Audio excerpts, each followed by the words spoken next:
Alright guys, so today's project is turning what is our bed into a couch, bed, bench seat situation.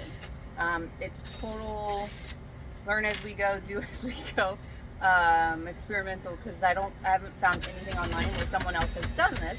So we're going to try to document as we go. So right now Neil's trying to figure out how to take the very top off of this, which will then expose our freshwater tank and a storage cabinet and a bunch of ducting. So we need to basically see what can and can't be moved to know how far down we can go. I'll give you guys a show. I'll show you what that looks like. So this is the freshwater compartment, and right now we're just removing a ton of screws to try to get this whole board to come off without removing the bed stuff, because we would like to keep that ultimately and use the systems in place. So really there's not a whole lot down here except for the water tank, which is quite surprising, and the fresh inlet. And she's off. Okay, operation move water filter.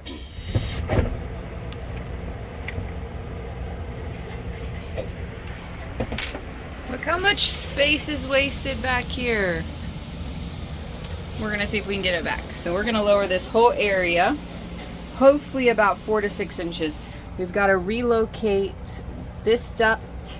This one we're just gonna crunch up a little bit so it doesn't have so much standing room, and then find out a way to route this while keeping the gravity flow for it intact and even, as that's very important for filling our tanks up.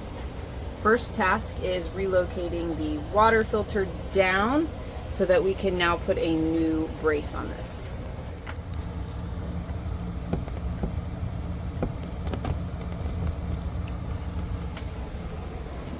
Okay, so we are back at it. We are marking everything off. We have rerouted, let me turn this around for you. So we have moved this pipe. We are going to have to secure this. We're going to create a brace right here to secure that too. And then our water line, we have just pulled it down a little bit. Now where this is, we have measured from this bend over to here that they're at 6 inches. It looks a little wonky now. So again, I think we're going to create some braces to keep this up so the gravity is flowing. We also had to remove the 12-volt cigarette lighter plug, and then we did push this down just a hair, so that will drop this to about right here, which is I think 6 inches. So we will get cutting and let you guys know how it turns out. Oh, it's heavy. Okay, never used it before.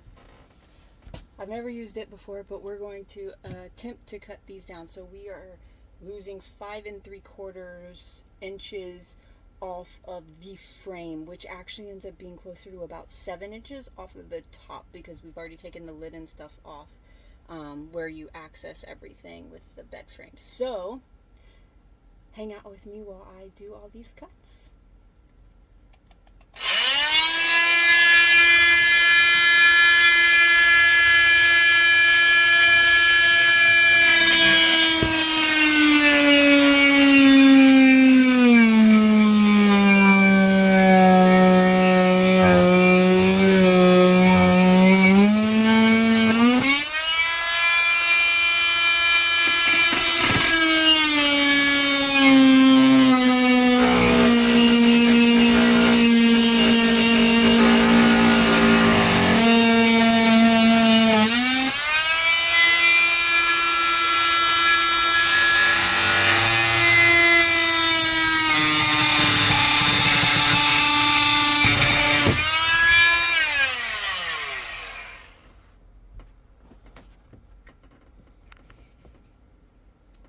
Okay, well, you fell, but I made the cut.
So I think I see the mark right here.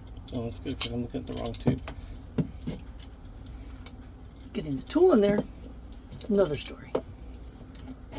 Right about there.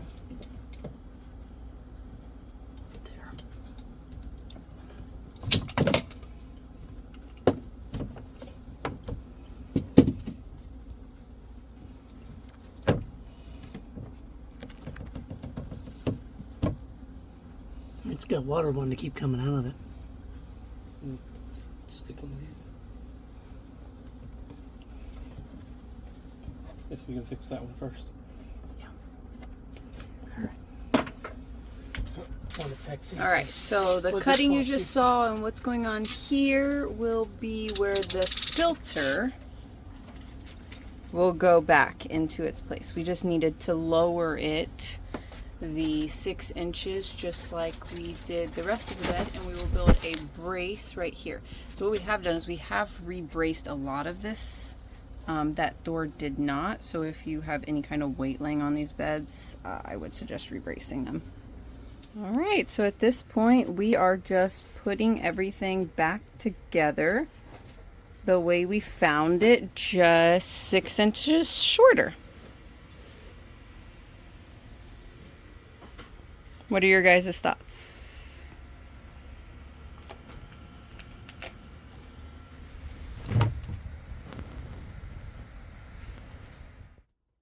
Hey guys, and welcome to RV. So as you can see, I am in the 20A, and I am sitting where the back bed is, where the 2 seat benches are, and I have headroom. So why is that? That is because we decided to renovate the back bedding area, turn it into 2 twin beds where one side was low enough to be a couch. That way we could sit, we could work, we could have 2 additional seats if we chose to. We have chosen not to put seatbelts in, and it is for safety simply because our children are, while they are teenagers, they're not very tall, and they cannot touch their feet on the floor while sitting. And that is a safety feature in our state, or that is a safety requirement in our state. So they do sit in the 2 seats in the front. We have the 2 jump seats in the 28. So we did not turn this into seats, but it is a wonderful couch. We can all sit back here and watch TV, watch a movie, and have dinner. It also allows my husband and I a great place to work where we have back and shoulder support, as well as area to put a desk over our laps if we need to, because we do work full-time while still traveling. Now let's get in the fun part. How we did it, what it cost, all of those things. So basically it was extremely simple. We needed a few wood screws, a Dremel saw, a nail gun, and a circular saw, painter's tape, a square edge, pencil. I think that was it. Oh, a drill. We did use the drill. So basically, we just dropped the height of the bench seat on the driver's side about 6 inches. Underneath this bench seat isn't a lot. It's the fresh water tank, and the biggest thing we had to do was we had to lower the inline water filter about 3 inches, which was with PEX pipe, which was extremely easy to use. We did have to buy 2 cup links and 2 mail-ins to attach to the water filter themselves. I think that was about $6. It wasn't very expensive. And then the crimping tool did cost $20. So that was probably the most difficult part, minus the cutting and keeping things even.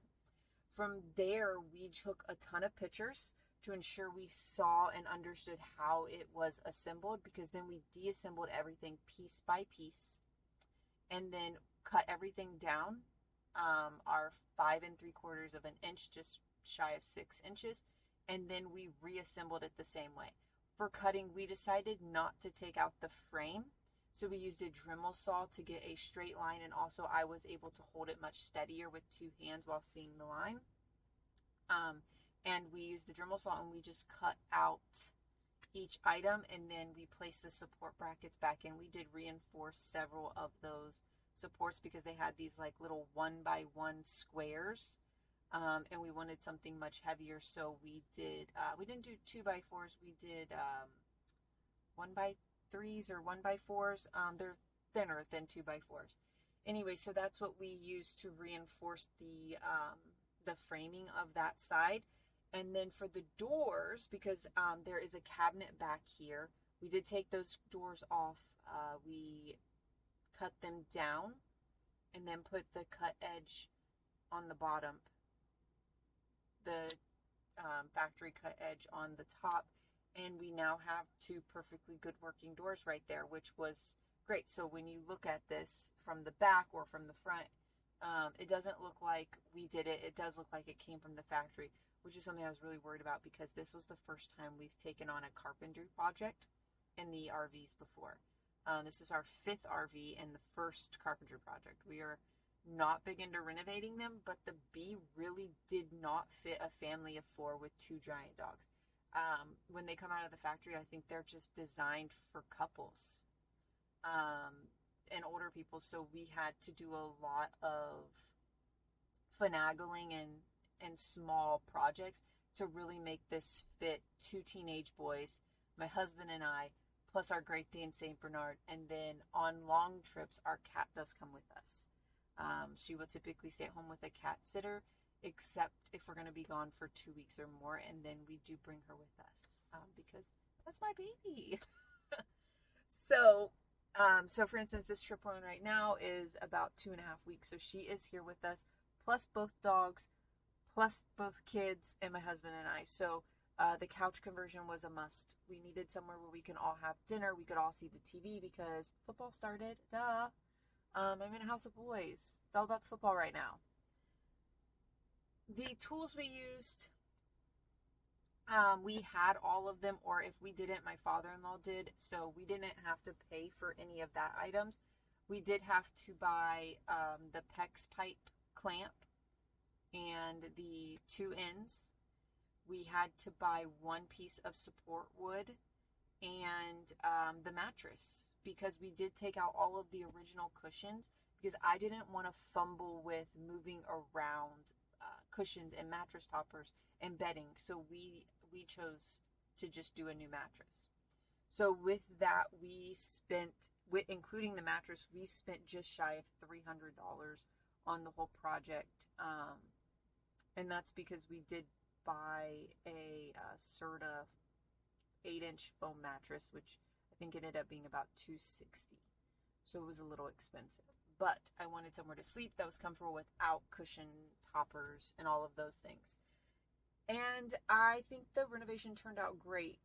It was extremely simple. The hardest part, like I said, was the water filter. We also had to relocate the 12-volt cigarette lighter. In the very back next to the cabinet, there are 5 different ports. One is a vent for your Truma. One is a water inlet or outlet, whatever you call that. And then 2 plugs. And so we did have to remove the 12-volt cigarette lighter to the cabinet right next to it. And we did lower the 120-volt outlet just a tad. And so the bench sat right on top. We kept everything else. Everything we kept. So we have the same slide-out bed situation that everybody else has in the 20A. And it still does work. I will insert a image of what it looks like pulled across. But basically, here, let me show you. Sorry, the beds aren't made. So basically, this mattress falls right into here. And then this is the bed. And so we kept this system.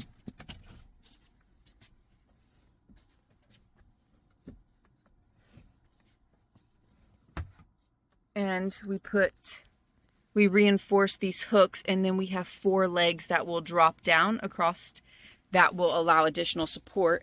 And then this mattress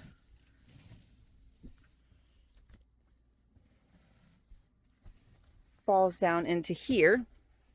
Now it is a little bit too wide for this center area, so you do have to kind of smush them together. And then that gives us access, when these are together, to that cabinet right there that lifts up. And it gives us 2 twin beds to sleep on. if we want to push them together. All right, y'all. Would you do this conversion? I think hands down it was a great decision. Having a couch plus a bed really is game changer for our family. What do y'all think?